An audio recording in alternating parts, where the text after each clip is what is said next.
Format of important accounts, that is total debtor account, bill receivable account, total creditors account and bill payable account are given below அப்படின்னு ஒரு heading கொடுத்துருக்காங்க. First நம்ம ஒன்று ஒன்றா பார்க்கலாம். First நம்ம பார்க்கக்கூடியது format of total debtors account. இதுக்கு என்ன ஃபார்மேட் அப்படின்னா, நம்ம ஹெட்டிங் கொடுக்கணும், டோட்டல் டெப்டார்ஸ் அக்கௌண்ட் அப்படின்னு சொல்லிட்டு ஹெட்டிங் கொடுக்கணும். லெஃப்ட் ஹேண்ட் சைடில் வந்து டிஆர் போட்டுக்கணும். டிஆர் மீன்ஸ் டெப்டார்னு அர்த்தம். ரைட் ஹேண்ட் சைடில் வந்து சிஆர் போட்டுக்கணும். சிஆர்னால் கிரெடிட்டார்ஸ்னு அர்த்தம். 4 காலம் போடணும். ஒரு டெப்டார் சைடில் 2 காலம், கிரெடிட்டார் சைடில் 2 காலம் இருக்கணும். அந்த 2 காலம்ல ஃபஸ்ட்டு காலமில் வந்து பர்டிகுலர்ஸ், செகண்ட் காலத்தில் வந்து ருபீஸ். அதே மாதிரி கிரெடிட்டார் சைடில் ஃபஸ்ட் காலமில் வந்து பர்டிகுலர்ஸ், செகண்ட் காலம் வந்து ருபீஸ் அப்படின்னு போடணும். இதுக்கான ஃபார்மேட் என்ன அப்படின்னா, to balance B by D கொடுத்துருக்காங்க. பி பை டினா ப்ராட் டவுன் அப்படின்னு அர்த்தம். அதாவது ஓப்பனிங் பேலன்ஸ். அந்த ருபீஸ்ன்ற இடத்துல எக்ஸ்எக்ஸ் எவ்வளோ அமௌண்ட்டோ அந்த அமௌண்ட்டை வந்து கிரெடிட் அந்த அமௌண்ட்டை வந்து மென்ஷன் பண்ணணும். நெக்ஸ்ட்டு வந்து டு சேல்ஸ் அக்கௌண்ட்டு, அதுதான் கிரெடிட்டுக்கு எவ்வளோ சேல் பண்ணியிருக்கோன்றது அந்த அக்கௌண்ட் கிரெடிட் சேல்ஸ், அந்த அமௌண்ட்டை அங்கே வந்து ருபீஸில் போடணும். டு பேங்க் அக்கௌண்ட் செக் டிஸ்ஹானர்ட் அப்படின்னு கொடுத்து அது வந்து அந்த அக்கௌண்ட்டில் வந்து அந்த மணின்ற இடத்துல ருபீஸ்ன்ற இடத்துல நம்ம அந்த அமௌண்ட்டை வந்து போடணும். To bill receivable account, bills வந்து டிஸ்ஹானர் ஆகிருக்கும், அது வந்து என்னன்றதை நம்ம வந்து அங்கே போடணும். அதாவது அந்த செக் டிஸ்ஆனர் அப்படின்னு சொன்னோன்னா செக்கு வந்து பவுன்ஸ் ஆகிருக்குன்னு அர்த்தம், மறுக்கப்பட்டதுன்னு அர்த்தம். பில் டிஸ்ஹானர் அப்படின்னா அதையும் வந்து அந்த பில்லையும் வந்து அக்செப்ட் பண்ணியிருக்க மாட்டாங்க, அதுதான் வந்து பில் டிஸ்ஆனர் அப்படின்றது. நெக்ஸ்ட் இன்னொரு காலத்தில் வந்து பை கிரெடிட்டில் வந்து பார்த்தோன்னா பை கேஷ் அக்கௌண்ட். இங்கே கிரெடிட் டெப்டார்ஸ் வரும்போது டூ யூஸ் பண்ணிக்கணும், கிரெடிட்டார்ஸ் வரும்போது பை யூஸ் பண்ணிக்கணும். இப்போ பை கேஷ் அக்கௌண்ட் ரிசீவபிள், அதில் எவ்வளோ அமௌண்ட்டோ அந்த அமௌண்ட்டை வந்து நம்ம ருபீஸில் போடணும். அடுத்தது பை பேங்க் அக்கௌண்ட், செக்கை வந்து வாங்கியிருப்போம், ரிசீவ் பண்ணியிருப்போம், அதுக்கான அமௌண்ட்டையும் அங்கே மென்ஷன் பண்ணணும். பை டிஸ்கவுண்ட் அலௌடு அக்கௌண்ட் அப்படின்னு கொடுத்துருப்போம். அப்போ டிஸ்கவுண்ட் ஏதாவது கொடுத்துருந்தோன்னா அந்த டிஸ்கவுண்ட் அலவன்ஸ் இருந்ததுன்னா அந்த டிஸ்கவுண்ட்டையும் அங்கே வந்து மென்ஷன் பண்ணணும். சேல்ஸ் ரிட்டர்ன், இப்போ சேல்ஸ் பண்ணுறத வந்து நம்ம டெபிட் சைட் பார்த்தோம், கிரெடிட் சைடில் அது ரிட்டர்ன் வந்திருந்ததுன்னா அந்த அக்கௌண்ட்டையும் வந்து நம்ம மெயின்டைன் பண்ணிக்கணும், அதையும் எழுதிக்கணும். பை பேட் டெப்ட்ஸ் அக்கௌண்ட் அப்படின்னு கொடுத்துருக்காங்க. வராத கணக்குன்னு இருக்கும் இல்லையா, அந்த வராத கணக்கை வந்து அங்கே மென்ஷன் பண்ணோம். பில் ரிசீவபிள் அக்கௌண்ட் அப்படின்றதையும் அந்த இடத்துல வந்து மென்ஷன் பண்ணி எவ்வளோ அமௌண்ட்டோ. இப்போ bill received. By balance carry down, closing balance. Brought டவுன்னா ஓப்பனிங் பேலன்ஸ், கேரி டவுன்னா க்ளோசிங் பேலன்ஸ், அதுதான் சிடின்னு கொடுத்துருக்காங்க, அந்த அமௌண்ட்டையும் மென்ஷன் பண்ணோம். இந்த ரெண்டுத்துலேயும் இருக்கக்கூடிய மொத்த அமௌண்ட்டையும் தனித்தனியாக வந்து ஆட் பண்ணி அதை வந்து டெபிட் சைடில் வர்றதை டெபிட் சைடில் போட்டுக்கணும், கிரெடிட் சைடில் வர்றதை கிரெடிட் சைட் போடணும். இப்போது இதுக்கான ஒரு சம்மு வந்து பார்க்கலாம். அதுதான் வந்து illustration 10. Find out credit sales from the following information. இப்போது வந்து கிரெடிட் சேல்ஸ்க்கு வந்து கொடுத்துருக்காங்க, இன்ஃபர்மேஷன்ஸ் கொடுத்துருக்காங்க, ஸ்டேட்மெண்ட் கொடுத்துருக்காங்க. என்னென்ன கொடுத்துருக்காங்க அப்படின்னு பார்த்தா, டெப்டார்ஸ் ஆன் 1st January 2018 அப்படின்னு சொல்லிட்டு அதில் வந்து 40,000 கொடுத்துருக்காங்க. ஜனவரி 1 2018 டெப்டார்ஸ்னால் கடனாளிகள், அது வந்து 40,000 ரூபா கொடுத்துருக்கு. கேஷ் ரிசீவ்டு ஃப்ரம் டெப்டார்ஸ், அதை கடனாளர்கள் வந்து நம்ம பெற்ற மொத்த ரொக்கம் வந்து எவ்வளோ 1 லட்ச ரூபா வாங்கியிருப்போம், 1 lakh rupee. Discount allowed, discount ஏதாவது வந்து வாங்கினோன்னா அது டிஸ்கவுண்ட் கொடுத்துருப்பாங்களே, அது வந்து 5,000. சேல்ஸ் ரிட்டர்ன், நம்ம விற்றதில் நமக்கு ரிட்டர்ன் வந்திருக்கு, அது 2,000க்கு வந்திருக்கு. டெப்டார்ஸ் ஆன் 31st December 2018 வந்து 60,000 அது இருக்குது. அப்போது அந்த டேட்டில் வந்து அவங்கள எவ்வளோ கடன் இருக்குது அப்படின்னா 60,000 இருக்குது. இதுக்கான சொல்யூஷன் என்ன அப்படின்னு சொன்னால், இப்போ நம்ம ஹெட்டிங் வந்து நம்ம டெபிட்ஸ் தானே பார்க்க போகிறோம், அதனால் டோட்டல் டெப்டார்ஸ் அக்கௌண்ட்டுன்னு போட்டுக்கணும். டெபிட் கிரெடிட்னு போட்டுக்கணும். டெபிட் வந்து லெஃப்ட் ஹேண்ட் சைடில் இருக்கணும், கிரெடிட் வந்து ரைட் ஹேண்ட் சைடில் இருக்கணும். லெஃப்ட் ஹேண்ட் சைடில் 2 காலம்ஸ், ரைட் ஹேண்ட் சைடில் 2 காலம்ஸ் வந்து போட்டுக்கணும். அதில் வந்து பர்டிகுலர்ஸ் ருபீஸ், பர்டிகுலர்ஸ் ருபீஸ் அப்படின்னு எழுதிக்கணும். எழுதினதுக்கப்புறமா ஃபஸ்ட்டு நம்ம என்ன செய்யணும்னு பார்த்தோம், அதில் ஃபார்மேட்டில் ப்ராட் டவுன் தான், டூ பேலன்ஸ் ப்ராட் டவுன். அப்போ டூ பேலன்ஸ் ப்ராட் டவுன், இங்கே வந்து டெப்டார்ஸ் ஆன் 1st January 2018 கொடுத்துருக்காங்க இல்லையா, அதுதான் வந்து என்னதுன்னா டூ பேலன்ஸ் வந்து ப்ராட் டவுன். அந்த 40,000 எடுத்துகிட்டு டெபிட் சைடில் கிரெடிட் பண்ணிக்கணும்.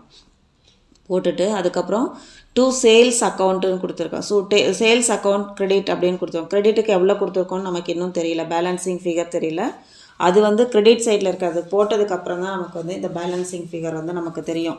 அப்போது பை கேஷ் அக்கௌண்ட்டில் கேஷ் ரிசீவ் பண்ணியிருக்கோம்ல, எவ்வளோ ரிசீவ் பண்ணியிருக்கோம், டெப்டாஸ் கிட்டேருந்து 1 lakh ரிசீவ் பண்ணியிருக்கோம். அந்த 1 lakh வந்து கிரெடிட் சைடில் மென்ஷன் பண்ணிக்கணும். அடுத்தது டிஸ்கவுண்ட் அலௌடுன்னு கொடுத்துருக்காங்களே, டிஸ்கவுண்ட் வந்து நம்ம எங்கே போடணும், கிரெடிட் சைடில் தான் போடணும். எவ்வளோ ருபீஸ்னால் 5000 போடணும். அடுத்தது sales return account, sales return எவ்வளோக்கு பண்ணியிருக்காங்க, 2000 rupees ரிட்டர்ன் பண்ணியிருக்காங்க. அதுவும் வந்து கிரெடிட் சைடில் தான் மென்ஷன் பண்ணணும். அதுக்கப்புறம் பை பேலன்ஸ் கேரி டவுன் எவ்வளோ வந்திருக்கு, 31st December, நம்ம ஜனவரியில் ஆரம்பித்து டிசம்பரில் வந்து எவ்வளோ பேலன்ஸ் கடன் இருக்குதுன்னு பார்க்கணுன்னா அப்போ 60,000 இருக்குது. இந்த மொத்த அமௌண்ட்டையும் நம்ம என்ன செய்யணும்னா ஆட் பண்ணிக்கணும். இதுக்குள்ள மெயினாக நம்ம கவனிக்க வேண்டியது என்னென்னா, ஒரு நம்ம ஃபிகர்ஸ் எழுதும் போதும், அந்த மணி ருப்பீஸ் எழுதும் போதும் அது டினாமினேஷன் வந்து கரெக்டாக போடணும். கரெக்டாக போட்டு அதுக்கப்புறம் தான் அதை ஆட் பண்ணணும். நம்ம வந்து தப்பாக போட்டோன்னா ஆடிங் வந்து மிஸ்டேக் ஆகிடும், சம்மு வந்து தப்பாயிடும். அதனால் அந்த நம்பர் போடுறத கரெக்டாக வந்து பார்த்து போடுங்க.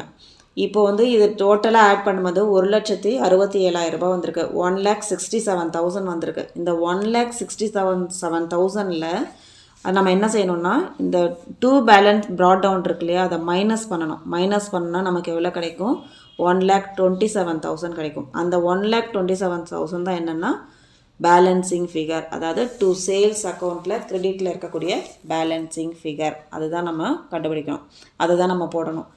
இது ரெண்டுத்தையும் ஆட் பண்ணனா ஒரே ஆன்சர் வந்ததுன்னா, ஒரே மாதிரி நம்பரிங் ஃபிகர் வந்ததுன்னா நம்ம போட்ட சம் வந்து கரெக்டுன்னு அர்த்தம். நம்ம அது அப்படி தப்பாக வந்ததுன்னா நம்ம போட்டதில் எங்கேயோ வந்து டோட்டலில் மிஸ்டேக் பண்ணியிருக்கோம், இல்லைன்னா வந்து எடுத்து எழுதுனதில் மிஸ்டேக் பண்ணியிருக்கோம்னு அர்த்தம். அதனால் கேர்ஃபுல்லாக ஹேண்டில் பண்ணணும்.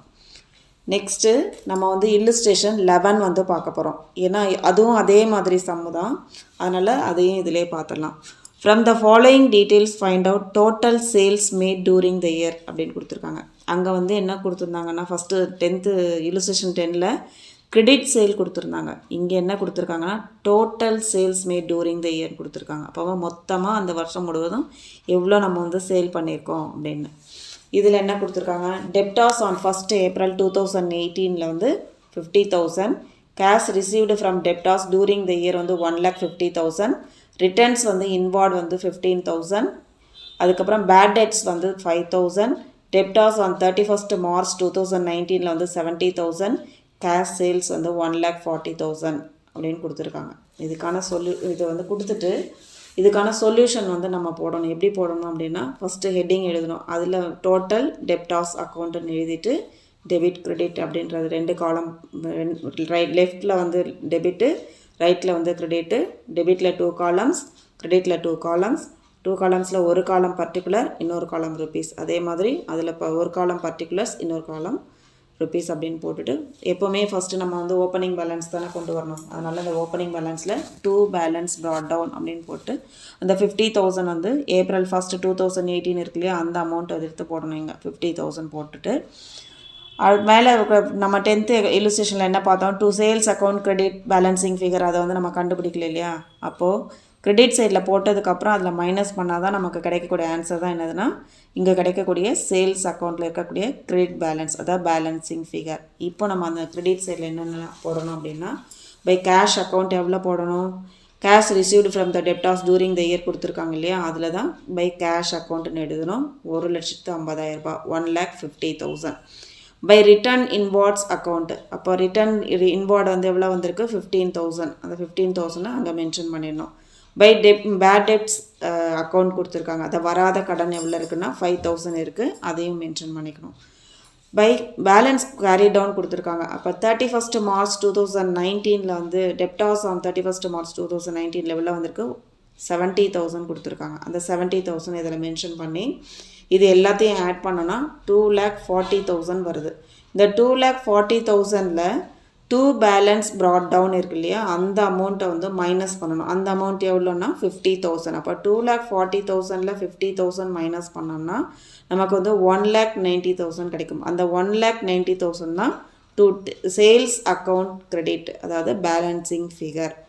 இந்த பேலன்சிங் ஃபிகரையும் 2 பேலன்ஸ் ப்ராட் டவுன் ரெண்டுத்தையும் ஆட் பண்ணோன்னா 2,40,000 வந்தோம்னா கிரெடிட் சைடும் டெபிட் சைடும் ரெண்டும் ஈக்குவலாக இருந்ததுன்னா நம்ம போட்ட சம் வந்து கரெக்டு. இப்போ இதுக்கான ஹிண்ட்ஸ் வந்து என்ன அப்படின்னு சொன்னோன்னா, டோட்டல் சேல்ஸ் அப்படின்னா என்ன பண்ணணும் அப்படின்னா, கிரெடிட் சேல்ஸையும் கேஷ் சேல்ஸ் ரெண்டுத்தையும் ஆட் பண்ணிக்கணும். கிரெடிட் சேல்ஸ் எவ்வளோ, 1,40,000. கேஷ் சேல்ஸ் எவ்வளோ 1,90,000.